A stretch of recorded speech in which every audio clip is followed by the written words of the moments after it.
Hello everyone, welcome to this amazing platform of competition corner.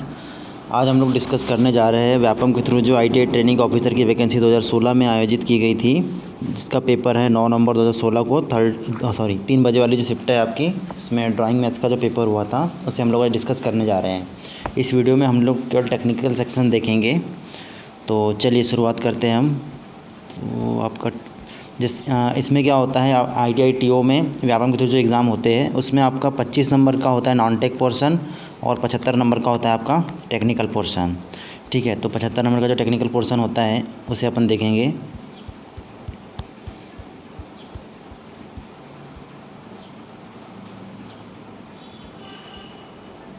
ठीक है, ये आ गया आपका। ठीक है, तो पहला क्वेश्चन है हमारे पास में, 3 संख्याओं का औसत 154 है। यदि पहली 2 संख्या क्रम से 180 और 160 है तो तीसरी संख्या ज्ञात करें। ठीक है दोस्तों, तो देखिए कंपटीशन एग्ज़ाम में क्या होता है, हमें कई सारे तरीके अप्लाई करना होता है, जो कि क्योंकि क्वेश्चन हमको एक लिमिटेड टाइम में करना होता है। ठीक है, तो हम लोग यहाँ पर यूनिट डिजिट मेथड लगाएंगे और क्वेश्चन को इजीली सॉल्व करेंगे। हमसे कहा गया 3 संख्याओं का औसत कितना है, 154 है। 154 है, इसका अर्थ जो है कि 3 संख्या का योग कितना हो जाएगा, तो 154 × 3, तो ये हो जाएगा 4 3 चौके 12 मतलब यूनिट डिजिट यहाँ पर 2 आएगी हमारी। ठीक है, इसके बाद यदि हम देखते हैं पहली 2 संख्या क्रमशः 180 और 160 है। 180 और 160 है, मतलब जब हम इनको जोड़ते हैं तो ये करीब करीब होता है 340। ठीक है, तो यहाँ पर जो भी गुणा आया था आपका 154 × 3 जो आया था, जो भी वैल्यू आई थी उसमें से यदि आप 340 घटाते हो तो आपको इकाई पे 2 मिलता है। ऑप्शन में देख लेंगे इकाई में 2 कहाँ पर है, तो 122 में, तो यही हमारा करेक्ट आंसर हो जाएगा। ठीक है दोस्तों, आगे हम लोग देखते हैं। अगला क्वेश्चन है, सेकंड क्वेश्चन हमारा, प्रत्यास्थता मापांक क्या होता है ना, मॉडुलस ऑफ इलास्टिसिटी क्या होता है। ठीक है, तो हम लोग जानते हैं मॉडुलस ऑफ इलास्टिसिटी क्या होती है, आपकी होती है direct stress upon direct strain. ठीक है, मतलब डायरेक्ट स्ट्रेस मतलब क्या होता है आपका, ये होता है आपका प्रतिबल और विकृति, प्रतिबल से विकृति का अनुपात जो होता है आपका क्या कहलाता है, मॉडुलस ऑफ इलास्टिसिटी यानी प्रत्यास्थता गुणांक। ठीक है दोस्तों, तो यहाँ पर जो आपका 4th ऑप्शन करेक्ट आंसर आ जाएगा। आगे हम लोग बढ़ते हैं 3rd क्वेश्चन की ओर। तो 3rd क्वेश्चन है हमारे पास में, किस उपकरण का प्रयोग करके समांतर क्षैतिज लाइनों का निर्माण और सेट स्क्वायर को गाइड या होल्ड किया जाता है। देखिए काफ़ी सरल क्वेश्चन है, इसका आंसर कोई बता सकता है, इसका आंसर आएगा टी स्क्वायर। ठीक है, टी स्क्वायर जो होता है आपका इस प्रकार का ड्राइंग इंस्ट्रूमेंट है आपका। ठीक है, इसकी सहायता से क्या किया जाता है, आपकी क्षैतिज लाइनों को खींचा जाता है और समांतर लाइनें खींची जाती हैं और जो है सेट स्क्वायर को गाइड किया जाता है इसकी सहायता से। ये अलग अलग 4 साइज़ों में उपलब्ध होते हैं। इसको जो सबसे बड़ा साइज़ होता है इसकी स्केल का, अच्छा इसका साइज़ जो है ये स्केल के आधार पर दिया जाता है, स्केल की जो लंबाई होती है उसके अकॉर्डिंगली इसका साइज़ दिया जाता है। सबसे बड़ा साइज़ जो होता है आपका 1500 mm का होता है, 1500 mm का होता है। ठीक है, उसके बाद 1000 mm का, ऐसे ही जो 4 साइज़ों में दिया जाता है। अगला क्वेश्चन है हमारा, चित्र में प्रक्षेप के कोण का प्रतीक का नाम बताइए। ठीक है, प्रक्षेपण जो कोण है आपका, जो आपका प्रोजेक्शन मेथड जो है कौन सी है ये बताना हमें। ठीक है, तो ये जो प्रोजेक्शन मेथड होती है ये 3rd एंगल प्रोजेक्शन मेथड होती है। 3rd एंगल प्रोजेक्शन मेथड कैसे पहचानेंगे हम लोग, तो 3rd एंगल प्रोजेक्शन मेथड में देखेंगे हम लोग जो सर्कल जो है आपका, ठीक है, सर्कल साइड में जो है ये जो आपका समलंब चतुर्भुज जो होता है इसकी छोटी भुजा अपने वृत्त की ओर होती है। ठीक है, और फर्स्ट एंगल प्रोजेक्शन क्या खासियत होती है, तो फर्स्ट एंगल प्रोजेक्शन की ये खासियत होती है कि आपका जो बड़ी भुजा जो होती है, बड़ी भुजा होती है आपकी किधर, सर्कल के साइड में। तो ये जो है आपका 3rd एंगल प्रोजेक्शन है, 3rd एंगल प्रोजेक्शन है। ठीक है दोस्तों, तो सी ऑप्शन इसका करेक्ट आ जाएगा। आगे बढ़ते हम लोग, हमारे पास क्वेश्चन है नेक्स्ट कि log AB/C can be written as. ठीक है, तो देखिए लॉग को हम इसको सॉल्व करेंगे तो लॉग में जब भी इस प्रकार की टर्म आती है तो हम लोग जानते हैं कि जब भी इस प्रकार की टर्म आती है तो हम इसे कैसे लिखते हैं, तो इसे लिखेंगे हम लोग log C। ठीक है ना, तो लॉग में अगर ऐसे भाग वाली टर्म आती है तो इसे हम इस प्रकार से लिखते हैं। अब यहाँ पर क्या हो गया कि गुणे वाली टर्म आ रही है log AB, तो इसे हम क्या लिखेंगे, log A प्लस, गुणे में रहता है तो प्लस लगा देते हैं लॉग में, है ना, log B और ये आपका bracket close minus log C। तो ये जो है log A plus log B minus log C। ठीक है, ऑप्शन में देख लेंगे कहाँ पर है आपका, तो ये जो है डी है ना, अच्छा ये है, तो ये ऑप्शन आपका करेक्ट आ जाएगा, log A plus log B minus log C। Next question की ओर जाते हैं हम लोग। अगला क्वेश्चन है हमारे पास में, यदि EMF 1.5 वोल्ट और आंतरिक प्रतिरोध इंटरनल रेजिस्टेंस 0.2 ओम वाले 16 सेल श्रृंखला में 10 ओम के एक लोड प्रतिरोध के साथ में जुड़े हैं तो परिपथ प्रवाह एम्पियर क्या है। हमें यहाँ धारा का वैल्यू निकालना है कि धारा का वैल्यू कितना आएगा। तो हमें यहाँ पर दिया है एक सेल का ईएमएफ और प्रतिरोध दिया है, कितना दिया है 0.2 ओम दिया गया है। तो मुझे बताओ एक सेल का ईएमएफ जो है आपका 1.5 है तो 16 सेलों का कितना हो जाएगा। तो इसे हम निकाल लेंगे और आपसे कहा गया 0.2 ओम जो है एक का रेजिस्टेंस है इंटरनल रेजिस्टेंस, तो 16 सेलों का कितना हो जाएगा इसे हम लोग निकाल लेंगे, है ना। तो ये कितना हो जाएगा आपका 15×90 0 है ना, पॉइंट गया आपका 15 20 24, तो ये हो जाएगा आपका कितना 24 वोल्ट और ये हो जाएगा तुम्हारा 3.2 ओम।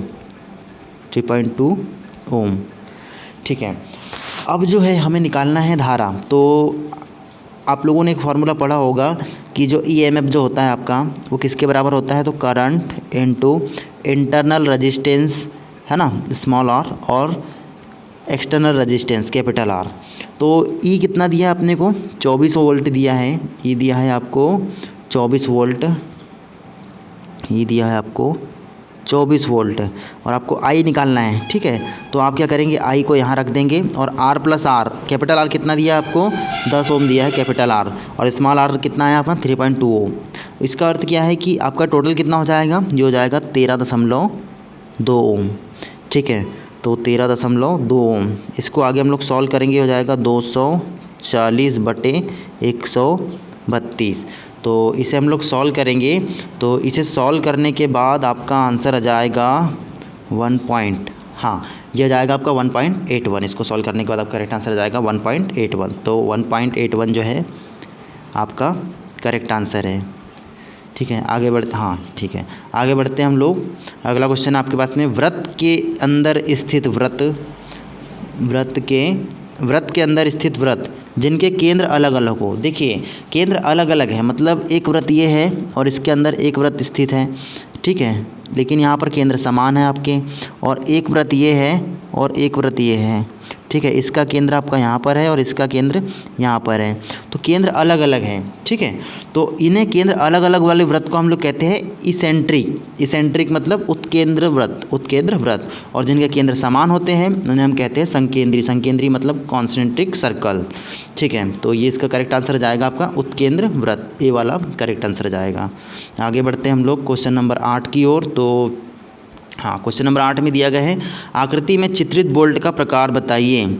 ठीक है, आकृति में चित्रित बोल्ट का प्रकार बताइए। तो ये जो बोल्ट है आपका ये है आई हेड बोल्ट है। किस प्रकार का है ये, आई हेड बोल्ट है। ठीक है, तो इसका करेक्ट आंसर जाएगा आई हेड बोल्ट। ठीक है, और अगला बोल्ट आई हेड बोल्ट। नेक्स्ट है आपका कि आपसे कहा गया है कि इसको सॉल्व करना है आपको, 1 की घात 6 और पूरे घात 3। तो इसे कैसे सॉल्व करते हैं, तो ऐसी जब भी आती है हमारे पास में टर्म तो इसका अर्थ होता है 6 × 3 मतलब हो जाएगा 1 की घात 18। 1 की घात 18 हमारा करेक्ट आंसर आ जाएगा, सी वाला। नेक्स्ट आते हैं हम लोग एमकेएस प्रणाली में बल की इकाई क्या होती है। देखिए एमकेएस प्रणाली काफ़ी सरल क्वेश्चन है, न्यूटन होती है ना। एमकेएस प्रणाली में बल की इकाई क्या होती है, न्यूटन। बल को हम लोग कैसे डिफाइन करते हैं, F = ma। एम काय भी निकालते हैं एमकेएस में केजी में, और ये क्या होता है मीटर प्रति सेकेंड स्क्वायर। तो इसे हम लोग लिखते हैं क्या, न्यूटन। केजी मीटर प्रति सेकेंड स्क्वायर को ही क्या लिखते हैं हम लोग, न्यूटन लिखते हैं। ठीक है, बल एक सदिश राशि होती है तो सभी को पता है। आगे बढ़ते हैं, कौन सा कथन सही है। देखिए अब यहाँ पर जो है पूछ लिया गया है इसमें से कौन सा कथन सही है। तो आपने यदि इस प्रकार के फॉर्मूले पढ़े होंगे तो ये आपने देखा होगा, जब हम वर्ग समीकरण सॉल्व करते हैं तो आपने पढ़ा होगा श्री धराचार्य सूत्र। तो बस यही लिखा है आपके पास में, श्री धराचार्य सूत्र। तो श्री धराचार्य सूत्र क्या होता है आपका, तो -b ± √b² - 4ac/2a। ठीक है, तो देख लेंगे कहाँ पर मिलता है आपको, -b ± √b² - 4ac/2c मिल रहा है, नहीं आ गए। इसके बाद लिखा है -b ± √b, यहाँ b लिखा है, ये भी नहीं आएगा। -b ± b² - 4ac/2a यही आएगा। ठीक है, तो आपका सी वाला करेक्ट आंसर आ जाएगा। ठीक है ना, यहाँ पर आपका b² नहीं है तो सी वाला करेक्ट आंसर आ जाएगा। आगे बढ़ते हैं हम लोग। तो अगला है आपके पास में एक खास मिश्र धातु में 35% टीन है और 65% लेड है। यदि मिश्र धातु का वजन 500 ग्राम है तो टीन का वजन क्या होगा। देखिए काफ़ी सरल क्वेश्चन है। हम यदि यहाँ पर टीन है ना, टीन और लेड, इसका यदि हम यहाँ पर रेशियो निकालते हैं तो कितना आ जाएगा, 35 और 65। मतलब कि हो जाएगा आपका, इसको सरल करते हैं तो 5×7 = 35 और 5 × 5 और 5 × 15 13, 7:13। हमसे पूछा है किसका वजन, टीन का वजन पूछा है। देखिए अगर हमको डायरेक्ट इसका आंसर बताना है तो टीन जो है कितने रेशियो में, 7 के रेशियो में, तो जो भी 7 का गुणज होगा वो हमारा करेक्ट आंसर आ जाएगा। तो देखते हैं हम लोग 7 का गुणज क्या है यहाँ पर। तो 7 का गुणज, ठीक है, 175 को यदि देखते हैं हम लोग तो कितना हो जाएगा, 7 दूनी 14 और 3 35, हाँ ये हो सकता है। उसके बाद 225, 7 × 21 15 नहीं होगा, और 7 चौक 28 28 है ना, 28, और ये 4 45 नहीं होगा, और उसके बाद 440 बिल्कुल नहीं होगा। तो हमारा करेक्ट आंसर आएगा 175 ग्राम। हम डायरेक्ट बता सकते हैं कि 175 ग्राम आएगा, और नहीं तो हम कह सकते हैं कि भाई 100% का मान कितना है, 500 है। 100% का मान है आपका 500, तो आप यहाँ से जो है निकाल लोगे सीधा सीधा 1% का मान, तो कितना आ जाएगा 5, और आपको चाहिए कितना 35% का मान, तो उसमें 35 का गुणा कर देंगे, तो इधर भी 35 का गुणा कर देंगे, तो ये आ जाएगा आपका 5×5 = 25 है ना, 5×5 = 25 और 5×3 = 15, 16 17, ठीक है, 175। ऐसे भी निकाल सकते हैं बेसिक से, या डायरेक्ट भी निकाल सकते हैं। नेक्स्ट क्वेश्चन है हमारे पास में, एक वाहन 4 सेकंड में अपनी गति को कितने समय में, 4 सेकंड में 8 km/h से 24 km/h में कन्वर्ट करता है, तो त्वरण निकालना है। त्वरण क्या होती है भाई, वेग परिवर्तन की दर। वेग परिवर्तन की दर क्या होती है आपकी, त्वरण बराबर होता है फाइनल वेग कितना है भाई 24 माइनस प्रारंभिक वेग कितना था 8 था, और समय कितना है 4 सेकेंड है, तो 4 सेकेंड है समय, हमारे पास 4 सेकेंड है। ठीक है, अभी देखो ये ऊपर 1 km/h में है और ये नीचे सेकंड में है, तो km/h को यदि आप मीटर/सेकंड में कन्वर्ट करते हो तो उसमें आपको गुणा करना पड़ता है 5/18 का गुणा करना पड़ता है। ठीक है, तो इसको हम लोग सॉल्व करेंगे तो ये हो जाएगा आपका 16 × 5/4 × 18। इसे हम लोग सरल करते हैं तो 4 चौक 16 और इधर 2 आ जाएगा और इधर जाएगा 9, तो 5 दूनी 10, मतलब ये हो जाएगा 10/9, मतलब वैल्यू आपकी आ जाएगी 1.111। ये करेक्ट आंसर आ जाएगा 1.11। आगे बढ़ते हैं अगले क्वेश्चन की ओर। अगला क्वेश्चन है हमारे पास में, एक नियमित षटभुज की बाहरी डिग्री होती है। देखिए आपका जो रेगुलर हेक्सागोन होता है, कोई भी बहुभुज हो उसका बाहरी कोण जो होता है पूरा वो होता है 360 डिग्री। और हमें अगर एक कोण निकालना है बाहरी कोण, तो जितने भी जो भी आकृति दी है, जैसे षटभुज दिया मतलब कितनी भुजा होती है 6, अगर पंचभुज दिया होती है 5 भुजा होती है। इस प्रकार से अगर 6 भुजा दिए हमें तो हम इसमें 6 का भाग कर देंगे, तो जो भी आंसर आएगा वही हमारा करेक्ट आंसर हो जाएगा। ठीक है, बाह्य कोण के संदर्भ में तो ये हो जाएगा 60 डिग्री करेक्ट आंसर, क्योंकि बहुभुज के बाह्य कोणों का योग कितना होता है 360 डिग्री होता है। तो इसके अकॉर्डिंगली यदि हम उसको 6 से भाग देते हैं तो 60 डिग्री आ जाएगा। लेकिन यदि आपसे पूछा जाता है कि एक षटभुज का कोण कितना होता है, तो उस समय वो बात कर रहा होता है इंटरनल एंगल की। इंटरनल एंगल मतलब आंतरिक कोण की। ठीक है, तो उस केस में जो है उसका इंटरनल एंगल आता है आपका 120 डिग्री। और इसे हम कैसे निकालते हैं, तो बहुभुज के अंतः कोणों का योग का फार्मूला होता है 2n - 4 × 90 डिग्री। तो 2n - 4 × 90 डिग्री ये बहुभुज के अंतः कोणों का योग होता है। तो इसकी सहायता से हम टोटल कोण निकाल लेंगे अंतः कोणों का योग, और उसको हम 6 से भाग दे देंगे, या जितनी भी भुजा है उससे भाग दे देंगे, तो हमें उसका आंतरिक कोण निकाल लेंगे। तो षटभुज के आंतरिक कोण का योग होता है 120 डिग्री, षटभुज का आंतरिक कोण होता है 120 डिग्री, और जो है आपका बाह्य कोण जो है वो कितना आएगा आपका 60 डिग्री। ठीक है, आगे बढ़ते हैं हम लोग। अगला क्वेश्चन है हमारे पास में, इरेजिंग शील्ड का कार्य क्या है भाई। तो देखिए इरेजिंग शील्ड का जो कार्य होता है, इरेजिंग शील्ड जो है आपकी ऐसे प्लास्टिक की एक पट्टी होती है, उसमें बहुत सारे शेप ऐसे कटे हुए होते हैं। ठीक है, तो इसका काम जो होता है विभिन्न वक्र बनाना। ठीक है, बना सकते हैं, लेकिन एक्चुअल में ये इरेज करता है ना, जितने अपने यूज़फुल वक्र है उनको सेफ रखता है ये। ठीक है, और जो अननेसेसरी लाइंस जो होती है उनको इरेज करने के काम में आता है एक्चुअली। ठीक है, शील्ड के बीच में रेखाएं बनाना, बनी हुई रेखाओं को शील्ड करना नहीं, इसका वक्र को नुकसान पहुंचाए बिना गैर ज़रूरी रेखाओं को मिटाना, ये करेक्ट आंसर है इसका। ठीक है, तो जो भी हम लोग ड्राइंग बनाते हैं या वक्र बनाते हैं उसको नुकसान पहुँचाए बिना गैर ज़रूरी रेखाओं को मिटाना, इसका करेक्ट आंसर है इरेजिंग शील्ड का। आगे बढ़ते हैं हम लोग। तो नेक्स्ट क्वेश्चन है हमारे पास में, एक सममितीय मतलब आइसोमेट्रिक ड्राइंग जो होती है, घन के 3 परस्पर अभिलंब मतलब जो 3 एक्सिस जो होते हैं आइसोमेट्रिक ड्राइंग में। ठीक है, तो ये कितने पर होते हैं, तो देखो एक्चुअल में आइसोमेट्रिक ड्राइंग होती है आपकी 30 डिग्री पर। ठीक है, और जो है घन इसका जो जहाँ पर तीनों एक्सिस मिलते हैं इस प्रकार से, तो ये जो है ये तीनों जो है कितने पर होते हैं, तो 120 डिग्री पर होते हैं। तो इसका करेक्ट आंसर आ जाएगा 120, क्योंकि 12 120 120 और 120 मिला के टोटल कितना हो जाता है ये 360, तो एक का कोण कितना आ जाएगा 120। नेक्स्ट क्वेश्चन है हमारा, आरेखन में प्रयोग किए गए प्रतीक को पहचानिए। ठीक है, आरेखन में प्रयोग किए गए प्रतीक को पहचानिए। अच्छा, ये जो स्विच है, ये स्विच हमारा है 2 वे स्विच है। कौन सा है? 2 वे स्विच है। अब जो 2 वे स्विच जो होता है आपका, इसे अपन कहते हैं SPDT स्विच, इसे कहते हैं SPDT स्विच। ठीक है, तो SPDT का फुल फॉर्म क्या होता है आपका? SPDT का फुल फॉर्म होता है single pole double throw. Single pole double throw, single pole double throw. ठीक है, अच्छा इनके फुल फॉर्म बता देता हूँ आपको मैं। SPST स्विच का फुल फॉर्म होता है आपका single pole switch throw. DPST का होता है आपका single pole switch throw, sorry DPST का होता है डबल पोल स्विच थ्रो। और SPDT का तो बता ही दिया है आपको, है ना, सिंगल पोल डबल थ्रो। और DPDT स्विच का होता है आपका डबल पोल डबल थ्रो। ठीक है दोस्तों, तो इसका करेक्ट आंसर क्या जाएगा? SPDT स्विच, क्योंकि इसे अपन क्या कहते हैं? 2 वे स्विच कहते हैं, 2 वे स्विच कहते हैं। नेक्स्ट क्वेश्चन है हमारे पास में, चिन्ह क्या सूचित करता है? देखिए ये जो चिन्ह है आपका, ये किस प्रकार का सेक्शन है हमें बताना है इसको। ठीक है, तो यह जो है आपका, इसका करेक्ट आंसर आ जाएगा, यह जो है आपका स्क्वायर सेक्शन है, तो पता है अपने को। ठीक है, लेकिन इसमें ऑप्शन में स्क्वायर सेक्शन 2 प्रकार के दिए आपको, वर्ग खोखला वाला है और एक षटकोणीय है, स्क्वायर सॉलिड सेक्शन। ठीक है, तो देखिए ये जो है आपका खोखला वर्ग अनुभाग है ना, स्क्वायर हॉलो सेक्शन है ये।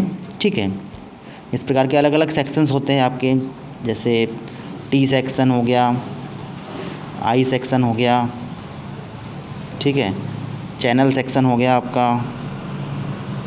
ठीक, इस प्रकार के अलग अलग सेक्शंस होते हैं। चलिए आगे बढ़ते हैं हम लोग। क्वेश्चन है, एक लाइन जो एक नोट को दृश्य संग जोड़ती है, the line connecting view to note is called.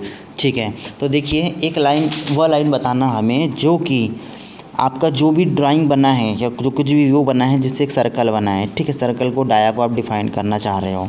ठीक है, तो इसके रिस्पेक्ट में आप एक नोट लिखते हो, तो उस नोट को आप इस प्रकार की एक लाइन होती है जहाँ पर लिखते हो, जैसे यहाँ पर लिखते हो कि 5 12 लिखते हो। इस प्रकार से जो भी लिखते हो आप उसकी डायमेंशनिंग करते हो या कोई नोट लिखते हो स्पेशल प्रकार का, तो वो उसे हम किस प्रकार की रेखा से दर्शाते हैं। तो ये जो रेखा है आपकी, ये वाली, ये रेखा कहलाती है आपकी, ये कहलाती है लीडर लाइन। लीडर लाइन कहलाती है। ठीक है दोस्तों, तो इसे हम कहते हैं क्या? Leader line. ठीक है, नेक्स्ट क्वेश्चन है आपका, हाँ लीडर लाइन। नेक्स्ट क्वेश्चन है आपका, पानी का क्वथनांक कितना होता है? देखिए डिग्री सेंटीग्रेड में पानी का क्वथनांक कितना होता है? 100 डिग्री सेल्सियस। केल्विन में कितना होता है आपका? 373, है ना। इसमें आप 273 जोड़ देंगे तो आपको केल्विन मिल जाएगा, तो 373 आपका करेक्ट आंसर हो जाएगा।